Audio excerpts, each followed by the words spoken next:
A Copa do Mundo é uma competição que dura muito mais que um mês destinado exclusivamente a ela. São 4 anos de preparação, eliminatórias, construções, disputas esportivas e, óbvio, políticas. Há 55 anos, no Mundial de 66 na Inglaterra, a Coreia do Norte fez o inesperado e chocou tanto o público quanto a imprensa especializada.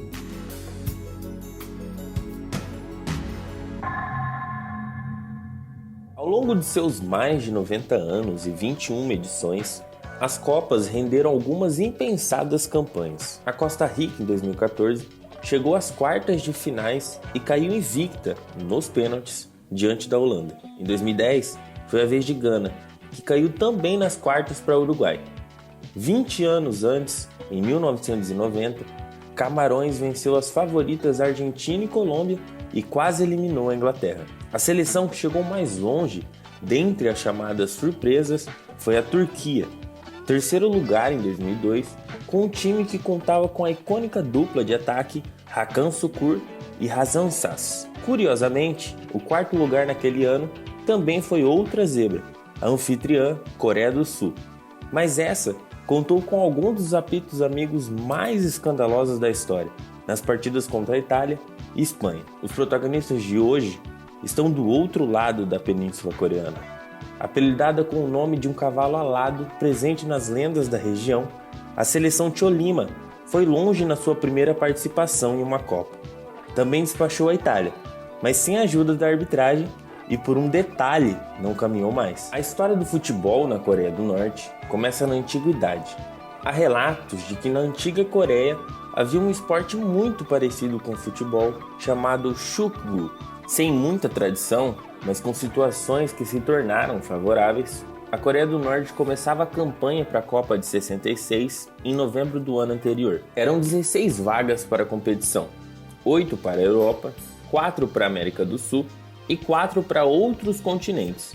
As seleções da África não concordaram com a decisão da FIFA, que decidiu por unir asiáticos e africanos para disputar uma única vaga e boicotar o Mundial. Restaram os representantes de Oceania e Ásia decidirem a vaga com 2 jogos no Camboja. O placar agregado das duas partidas ficou 9-2 para a Coreia do Norte sobre a Austrália. O primeiro foi 6-1 e o segundo terminou 3-1. Mesmo que fosse um time inferior, os norte-coreanos já davam sinais de que eram organizados e não tinham medo. A participação na Copa já era uma vitória pela situação vivida no país. Aquele time, comandado por Myung Hae-kyun, de apenas 40 anos, era formado só por jogadores locais com média de idade em 22 anos. Os Cholimos caíram no grupo 4 com a aliada União Soviética, Chile e Itália. O primeiro jogo foi uma derrota em 3-0 para os soviéticos. O segundo embate foi diante dos chilenos. O resultado foi de 1-1 e rendeu o primeiro gol asiático em Copa do Mundo, feito por Park Seong-jin, já no apagar das luzes. O chaveamento dava a oportunidade de os coreanos avançarem, desde que atingissem a façanha inimaginável de vencer a Itália. Para os italianos, era só um jogo protocolar. A vitória da seleção, então bicampeã mundial, era mais do que certa. Mas o futebol se joga dentro do campo. Desconhecidos, subestimados e corajosos, a incógnita norte-coreana fez o único gol num tiro cruzado de Park Dui no fim do primeiro tempo. Raça não faltou para confirmar o único triunfo norte-coreano em Copas.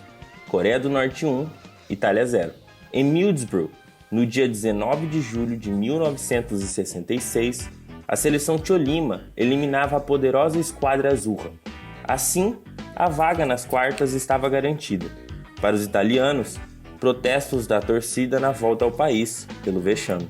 O próximo rival era Portugal de Eusébio no Goodison Park, em Liverpool, para 40 mil torcedores. O desafio novamente era grande, já que na primeira fase, a seleção vermelha e verde tinha deixado ninguém menos do que o Brasil de Pelé e Garrincha para trás. Era uma jornada épica, um sonho que começou com um gol no primeiro minuto. Park acertou um chutaço da entrada da grande área. Lee Dong-gun fez o 2-0 aos 20 e com os portugueses ainda perdidos, Yang Seung-kuk guardou o 3-0. Inacreditável. Quando se está próximo ao topo, a queda é maior. Os norte-coreanos não contavam com uma das maiores apresentações individuais na história do futebol. O moçambicano Eusébio, craque do Benfica e uma das maiores sensações do esporte na época, fez 2 gols no primeiro tempo. O jogo foi ao intervalo em 3-2. A tarefa era a mesma do embate contra a Itália: segurar a vantagem mínima e sair classificado. A tranquilidade, a confiança e a sorte não foram as mesmas de 4 dias antes. Eusébio fez mais 2 tentos em 4 minutos. A virada aconteceu. Já diante de coreanos sem forças e jogando no tudo ou nada, José Augusto marcou o 5º. Portugal 5, Coreia do Norte 3. Depois daquele Mundial, a seleção Tolima nunca mais foi a mesma. A equipe só foi disputar uma partida de Copa em 2010 na África do Sul e teve a pior campanha entre as 32 classificadas. Caiu zerada com 12 gols sofridos e 1 tento marcado. Curiosamente contra o Brasil, na derrota por 2-1, em um grupo que contava ainda com Portugal e Costa do Marfim. A despedida foi com sonoro 7-0 para os algozes de 1966. Mas as glórias conquistadas são eternas. Há 55 anos, o feito da equipe Tolima é lembrado como um grande ato heróico em seu país.